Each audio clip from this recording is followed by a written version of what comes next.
Hi guys, back to you. Ayan, dito na kami, malapit na kami ni Rads. Ayan si Rads, oh. Ayan, kalmado. Ayan guys, ito yung may volcano. Tanaw na tanaw pa rin dito. Napakaganda dito kasi nga presko yung hangin. Ayan, maliwala sa yung ating lahat nakikita nyo guys. Ayan, hindi ko pa pag-ari yan. Kaya, ang sarap siguro ng feeling kung sa'yo lahat yan, ano? Pero God's land, ang mamay-ari nito, yung ating mga si Jehovah, ama natin.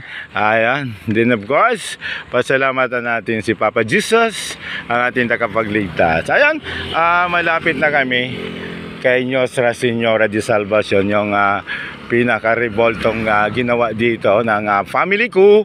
Ayan, napakaganda. Ayan, of course, batiin natin ang ako Bicol Fertilized. Ayan, masiram na pagkabanggi sa Indogabos. Ayan, and of course, batiin natin si Joshua Martinez Bozing. Marahay, masiram pala. Masiram na pagkabanggi.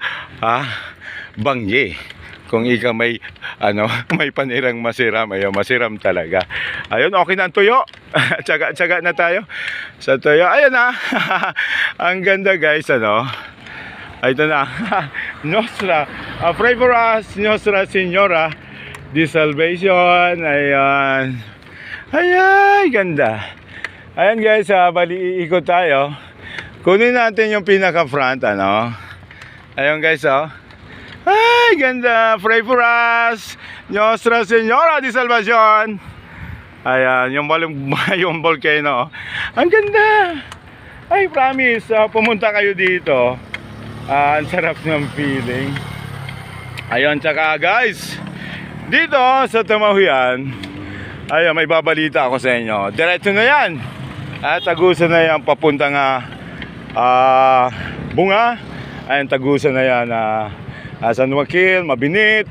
And of course, di kayo magugutom pag pumunta kayo kasi mayroong kainan dyan, no? Yung may mga ilaw na yan. Ayan, ganda. Ito yung pinakalikod ni Nuestra Señora de Salvacion. Ayan guys, ay grabe, punta kayo dito, mag-enjoy kayo, promise.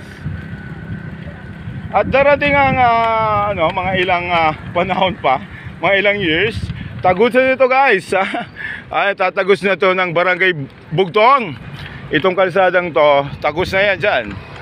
Kunti-kunti na lang, konting kembot na lang at madadaanan na yung kalsada dyan. Tatagos tayo sa Barangay Bugtong. Ayun guys, no? Ay, napakaganda talaga, promise. Puntahan nyo kasi sulit kung saan man kayo galing. Marhay na banggi sa Indogabos, masiram na banggi. Ayun, Bicolandia. Ayun, napakaganda, promise.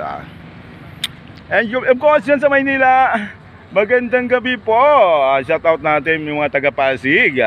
Obvious kay kay Brother Arnel Araw. Ayun, sa Cavite, sa mga naik Cavite, hello. Kay Sis Marlene Condor Araw, sa kanyang anak si Micaela, sa aking bayaw na napakasipag on duty sa ngayon, Michael Condor. Ayun, ipapakita ko sa inyo ang kagandahan dito sa Bicol. Ito yung Barangay Kapandawan guys. Pag nakapunta kayo dito, hindi sulit ang pagod nyo kasi nga naman ang sarap, presko yung hangin. Lahat ng nakikita nyo na nasa paligid ko, ayan, hindi ko pa pag-ari yan. Promise. Joke lang. Yun munang update ko. Araw Ronald reporting sa nagsabing mabuhay Bicolandia, mabuhay Barangay Kapandawan. Thank you for watching guys. Cut ko na muna.